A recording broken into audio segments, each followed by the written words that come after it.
so much for pouring in. I know it's a weekday. So, yat agachate, puna agachate, I'm back again. So, thank you so much. Quick introduction. So, my name is Dr. Ricky, Dr. Rakesh. It's been almost 20 years in the industry, and I have worked extensively with the government in formulating public policies, right? So my expertise is around on the other side of the table. So I have worked with institutions like IMO, IMF, right, World Bank, a lot of central banks, a lot of Ministry of Education, Ministry of in IT, and where I come from primarily is my role was instrumental in developing these regulations and laws, public policies, which has been instrumental in shaping IT transformation journey across different verticals, right? So I was fortunate enough, God was kind enough to give me an opportunity to work with a lot of industrial compliance models. And the moment we talk about intersection of industrial compliance model, there's one thing which is very common. There has to be a handshake between the government and the private sector, right? So there's a very thick overlap in a lot of geographies, which definitely speaks about their transformation journey in terms of what policies and procedures they have formulated to enable those sustainable environments. At the same time, it's also conducive to the need of a particular country, right? So if you pick up a country in Middle East, they have oil and gas economy, so they will have to formulate a policy which will be very friendly to that kind of regime, right? On the contrary, if you pick up a country which is very tourism driven, right? So let's pick up Malaysia, Maldives, right? So they will also think about technology adoption from a perspective where it is helpful for their business, right? So I don't want to bore you with that entire jazz. The reason I'm here, I want to just spend some time in helping you understand that how exactly managed services across the globe is transforming the PSU sector and what we bring to the table, right? So I represent a company called Alliance Pro. We have a booth. So when you get a chance, do visit us to discuss more about it. I don't want to make it a sales pitch, but what exactly is the need of our right now from a managed security services or managed governance services or managed risk compliance services is a perspective that in the day end, we all have certain use cases, and when we want to achieve those use cases, there's always a challenge of resource, expertise, or at times know-how, right? And that's where the MSPs come into picture, and they can definitely help you with sharing your workload, right? So man-machine material, typically all managed services work on the same model. So I'm sure all of you, at least once in your life, you have ordered food from Zomato, Swiggy, or you have used Zepto, or you have used any of the services where you felt either you were lazy or you had a crunch of time or you didn't have, let's say you want to eat biryani and you don't know how to cook biryani, right? You can order it, right? So that's where managed services comes in picture, and that's pretty much what happens in the IT world as well. In IT world, you can think from as simple as commissioning a core IT infrastructure from a backbone perspective to as complex as putting up your own data center or to run a data center, to operate your security operations, to automate your industrial control system.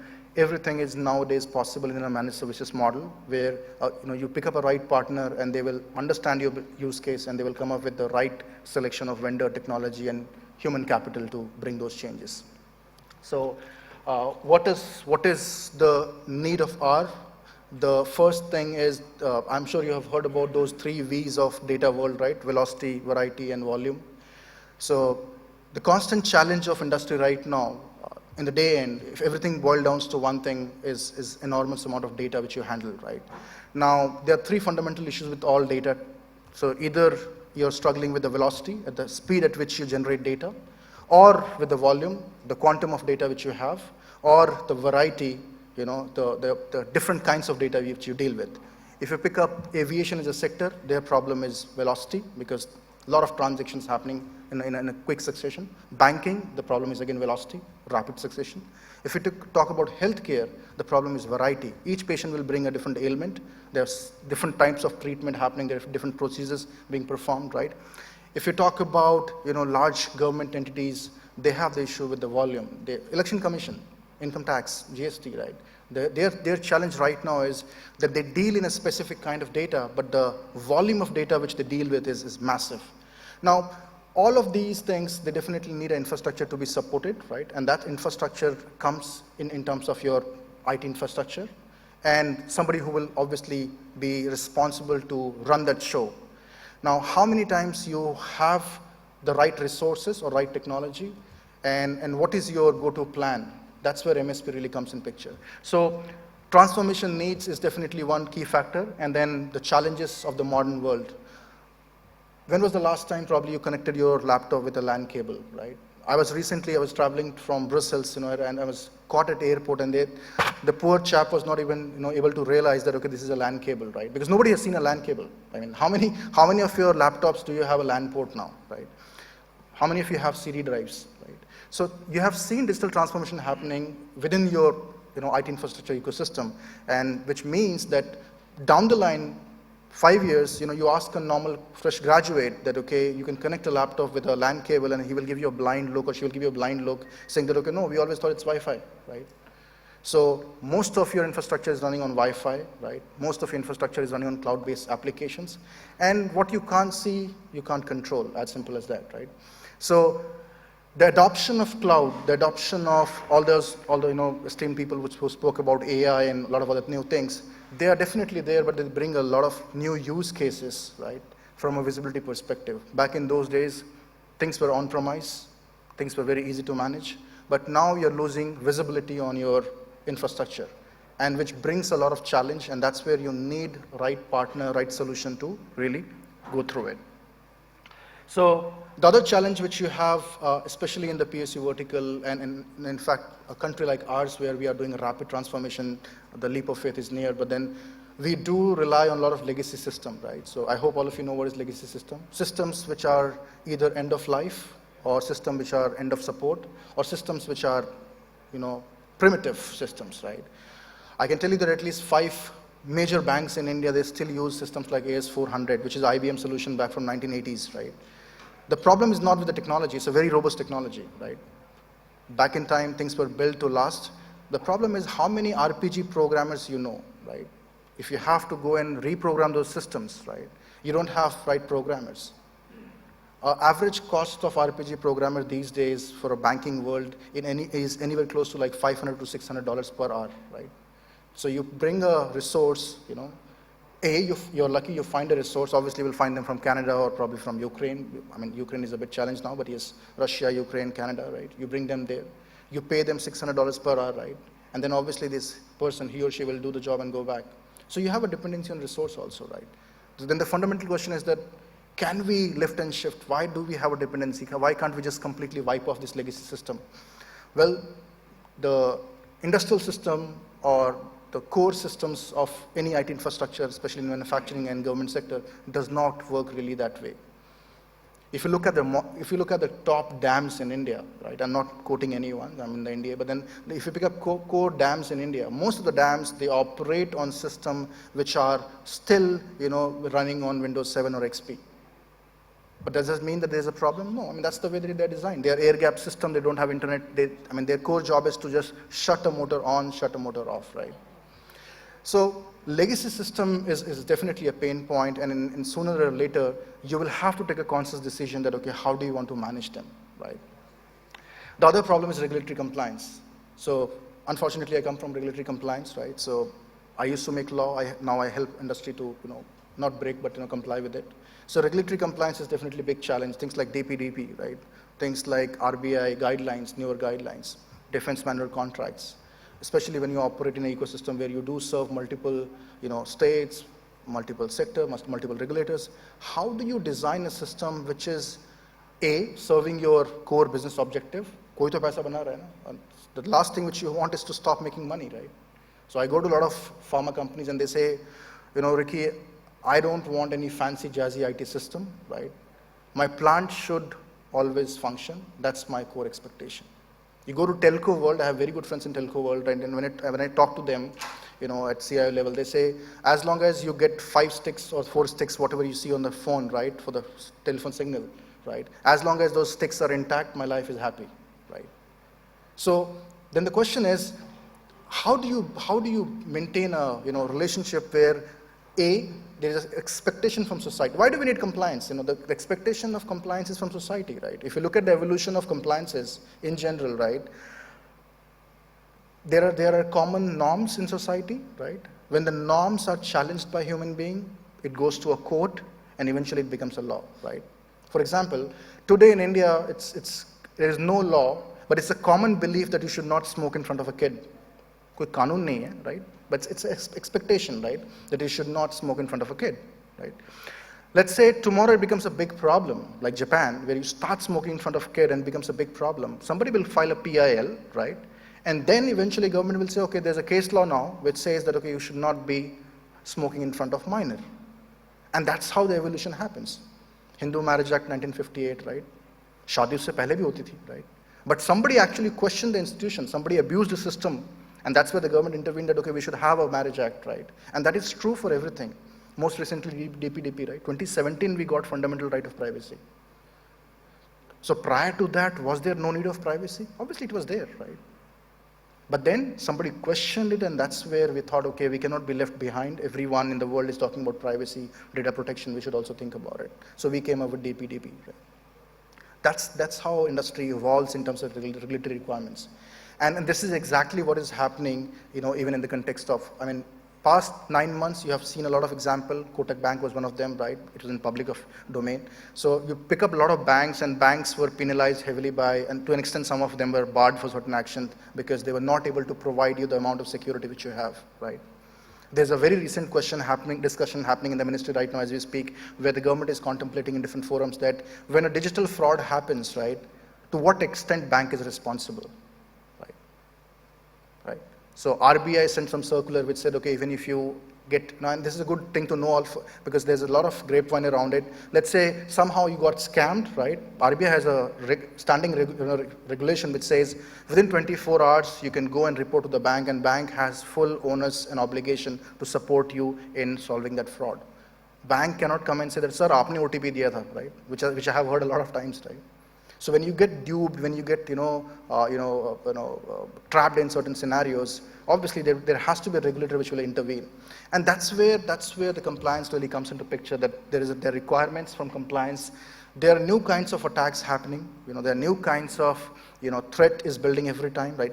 There is a saying that, okay, before you design a new lock, the locksmith designs a new key, right? So how do you cope up with that thing? Now, in one simple statement, do you want to focus on your operations, or do you want to go into nitty-gritty of keeping your security or keeping your IT upgraded, or how to pace up a digital transformation? That is where MSP really comes in picture.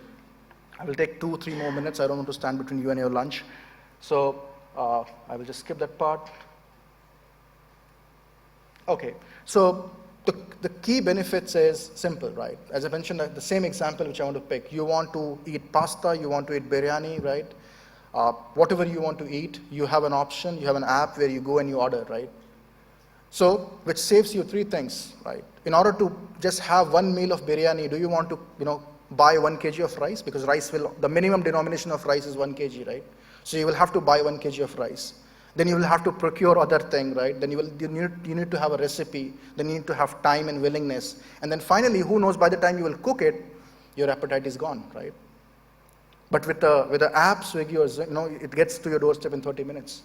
So the problem is, do you want to invest into resources, do it yourself, right? Make versus buy decision. And whether you like it or hate it, industry is moving towards a OPEX model. We don't want CAPEX model anymore. And that's a financial disruption which is happening in IT. Nobody ever thought, back till 2009, nobody ever thought that, okay, IT would be something which will become very OPEX intensive. People always thought it's CAPEX intensive. I'm sure a lot of you, probably you do procurement.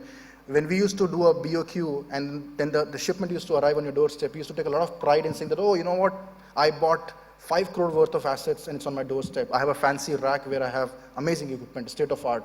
There's nothing state of art right now. Right? All of you, most of you, are phone users, smartphone users. You, at some point of time, you did a compulsive buying. You bought a phone because of peer pressure, right? But gone are those days, right? There's nothing new, right? You buy an iPhone 16, hafte baad uski koi value nahi hai. And that's exactly what is happening in technology world. Nobody cares what you're running on your rack.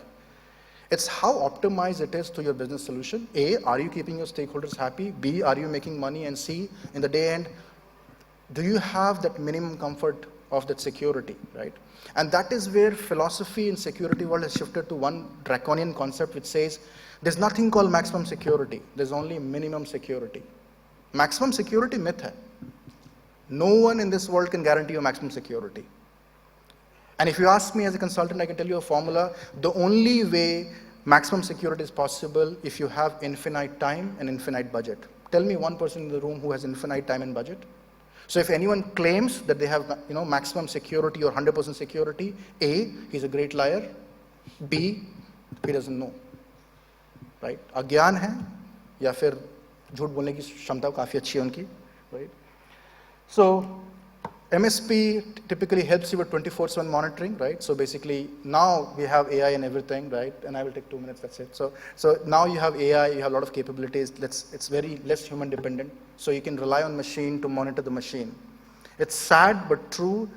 Back in time, security was very easy in IT world. Ek firewall, ek antivirus, right? But now you need security to monitor security, right? I'm sure some of you probably have invested in password vaults, right? Or you use Chrome or whatever, right? So there is a vault where you have saved your password. Password किस लिए था? Safety के लिए था. अब आपको password save करने के लिए safety चाहिए, right? So that is how the key management is changing in the world, right? And that's just plain example. So when you run a very amazing security program, how do you keep it secure? That's another thing, right? So that is where MSP really comes in picture, right? MSP really helps you to understand, and in a very non-competitive way, you have to also respect the fact that they look at multiple clients, so they have a different horizon of looking at things.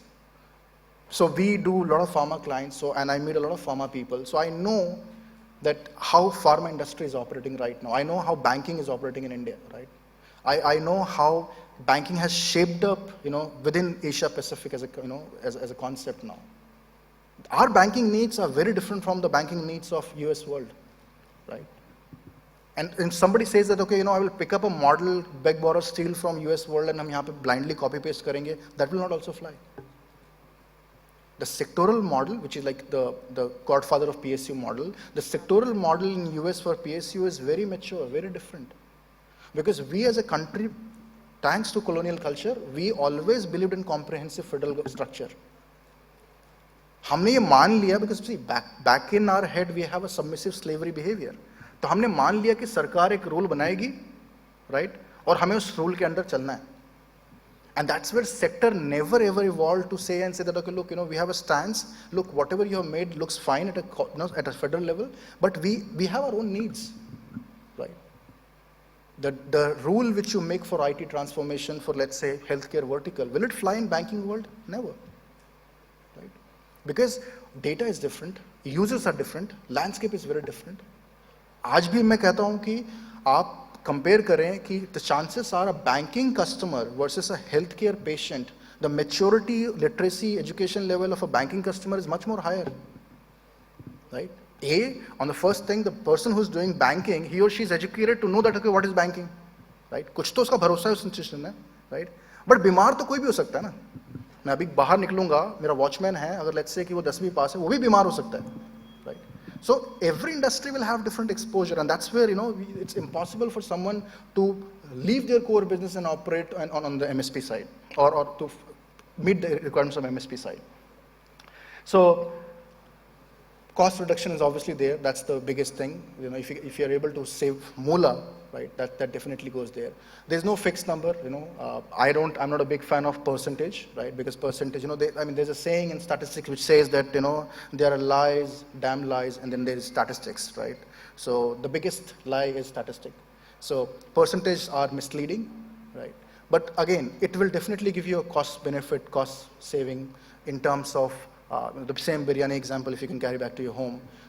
If you're doing your IT infrastructure yourself, if you're managing your IT administration, internal audit, core compliance, you will pay payroll. Recently I met, someone at RBI, and we were discussing about internal audit in the financial sector, right? And we spoke about a simple fact. You hire an internal auditor, and again, no offenses to anyone if there is an internal auditor, but then let's say if you want an internal auditor in your company, a typical internal auditor, whether IT or non-IT, in the entire span of 1 year, he or she only works for 50 to 60 hours, right? they are legally not allowed to do anything because of conflict of interest, right? So in that case, you have to make sure that, do you want to hire such a resource, or do you want to outsource someone who will be just built for 50, 60 years, right? So those are the things which you have to think about it. I will just leave it here, right? Because time is a crunch. Sorry, but then again, we have a booth. Please do visit us. This quarter we have started something called free gap assessment, so we can help you in doing a complete free network security assessment for you. We can help you with if you are planning your DPDP program, we can do a gap analysis for you, right? And we have started a phishing simulation for a lot of government clients and PSUs. So if you're interested to run a free phishing campaign and to check that in what water you stand, how aware you are, please, it will be lovely to meet some of you and share your thoughts. Thank you so much for your time. You've been a patient listener, and I think the food is waiting for you, I guess, right? Thank you so much. Cheers.